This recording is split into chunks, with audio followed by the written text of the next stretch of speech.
আজ আমি শেয়ার করতে চলেছি একদম মশলা ছাড়া সুন্দর একটা রেসিপি, যা এই গরমের দিনে খুবই উপকারী ও সুস্বাদুও বটে। নমস্কার বন্ধুরা, রূপাস সিম্পল অ্যান্ড ডেলি লাইফে আপনাদের সবাইকে অনেক অনেক স্বাগত।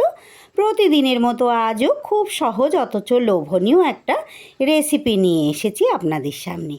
ডাঁটা শাকের চচ্চড়ি কোনো রকম মশলা ছাড়াই তৈরি করে নিয়েছি এই দারুণ স্বাদের রেসিপিটি। এটা আপনারা ভাত বা রুটির সাথে খেতে পারবেন। আমার ডাঁটা শাকের চচ্চড়ি রেসিপি তৈরি করার জন্য কি কি নিয়েছি একটু দেখে নিই।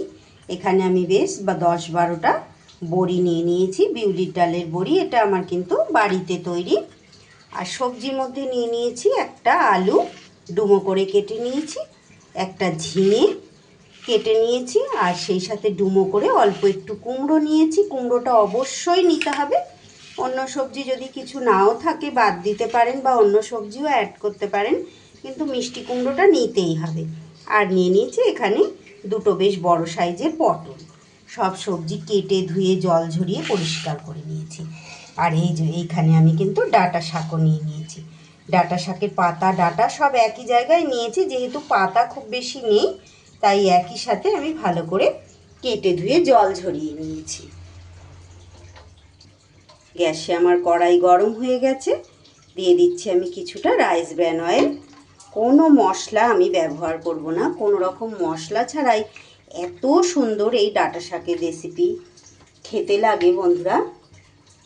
যারা খেয়েছেন তারা তো জানেনই, ভীষণই লোভনীয় একটা রেসিপি। তেল গরম হলে আমি বড়িগুলো আগে ভেজে নেব বেশ লাল লাল করে।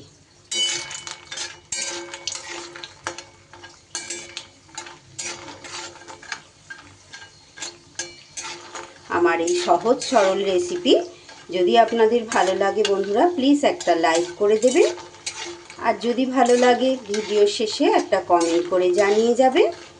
নতুন যারা এসেছেন প্লিজ বন্ধুরা আমার চ্যানেলটা সাবস্ক্রাইব করে আমার পাশে থাকুন। বড়ি কিন্তু আমার বেশ সুন্দর করে ভাজা হয়ে গেছে। এবার বড়িগুলো আমি তুলে নেব। বড়িগুলো আমি ভেজে তুলে নিয়েছি। এইবার এই তেলের মধ্যেই এক এক করে সবজিগুলো আমি দিয়ে দেব। সবার প্রথমে দিয়ে দিচ্ছি আলুর টুকরোগুলো, আর আলুর সাথে সাথে দিয়ে দিচ্ছি কিন্তু পটলটাও।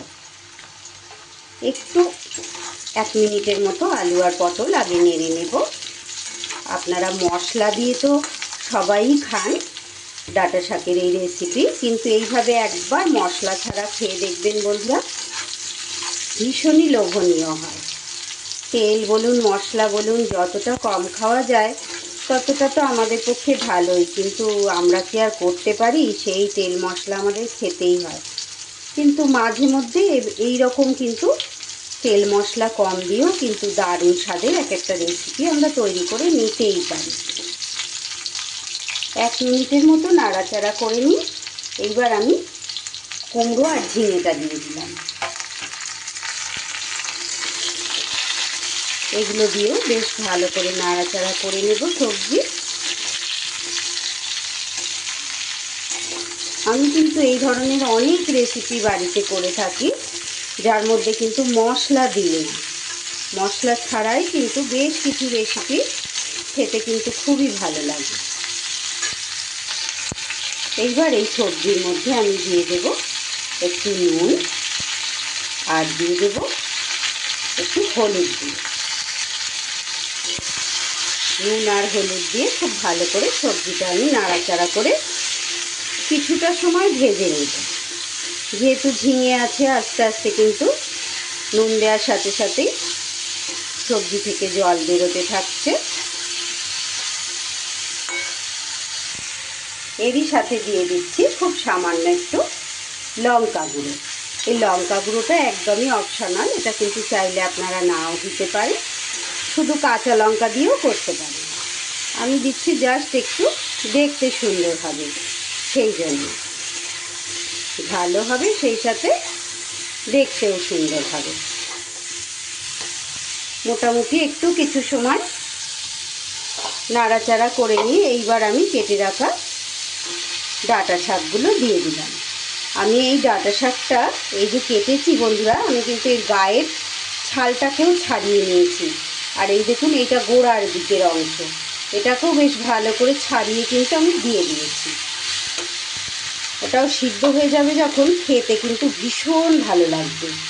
আর খুব মিষ্টি হয় এই ডাঁটা শাক, খুব মিষ্টি। গরমকালে তো হাতে গোনা কয়েকটা সবজি, এগুলো কিন্তু খেতে আমাদের খুব ভালোই লাগে। এবার গ্যাসটা কমিয়ে দিয়ে আমি একটু নাড়াচাড়া করে নেব। একটু সময় নাড়াচাড়া করে সব সবজি বেশ ভাজা ভাজা মতো আমার হয়ে গেছে। এবার আমি দিয়ে দিচ্ছি জল। আপনারা চাইলে সর্ষে বাটা দিতে পারেন, যদি মশলা আপনারা দিতে চান। আদা দেয়া যায়, ধনে জিরে গুঁড়োও দিয়ে করা যায়, কিন্তু আমি কিচ্ছু দেব না আজকে। গরমের দিনে একটু শর্টকাট রান্নাও আমাদের প্রয়োজন হয় বন্ধুরা। সব দিন কিন্তু অনেকক্ষণ ধরে রান্না করতে আমাদের ভালোও লাগে না। নিরামিষ দিনে কিন্তু একটা দারুণ সুন্দর রেসিপি। এবার ঢাকা চাপা দিয়ে আমি সিদ্ধ হতে দেব সব সবজি। ফিরে এলাম আমি 5 মিনিট পর। সবজি কিন্তু খুব সুন্দর করে আমার একদম সিদ্ধ হয়ে গেছে। এইবার আমি ভেজে রাখা বড়িগুলো দিয়ে দিলাম। আমার যেহেতু নিজের হাতে বানানো বড়ি, তাই আমি একটু দেরিতে দিচ্ছি। আপনাদের কেনা বড়ি হলে অবশ্যই আরেকটু আগে দেবেন, না হলে কিন্তু বড়ি ভালো করে সিদ্ধ হবে না।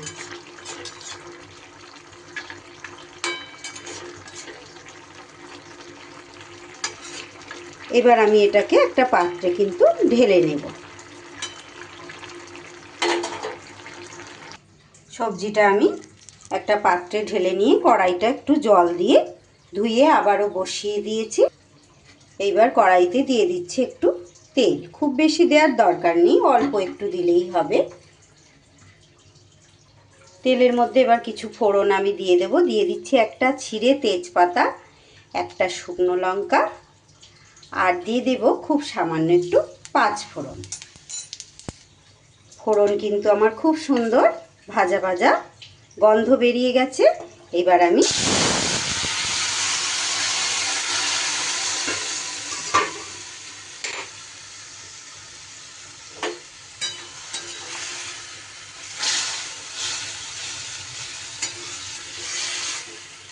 চচ্চড়িটাকে সাঁতলে দিলাম। এই ফোড়নটা কিন্তু আগে দিয়েও আপনারা করতে পারেন, কিন্তু আমার মা সব সময় এটা কিন্তু পরে করতেন। এইবার আমি দিয়ে দেব এর মধ্যে খুব সামান্য একটু চিনির দানা। যেহেতু চচ্চড়ির রেসিপি, তাই একটু চিনি দিলে কিন্তু এর স্বাদটা খুব সুন্দর লাগে।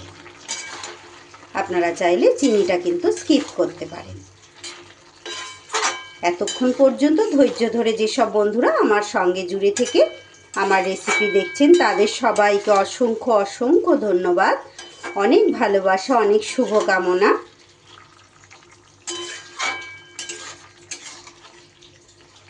আমার মা বলতেন, আমার মা এইভাবে করতেন। মা বলতেন যে পরে এইভাবে চচ্চড়ি, মাছের ঝোল ফোড়ন দিয়ে এইভাবে সাঁতলে দিলে কিন্তু সেই রেসিপির স্বাদ অনেক গুণ বেশি হয়।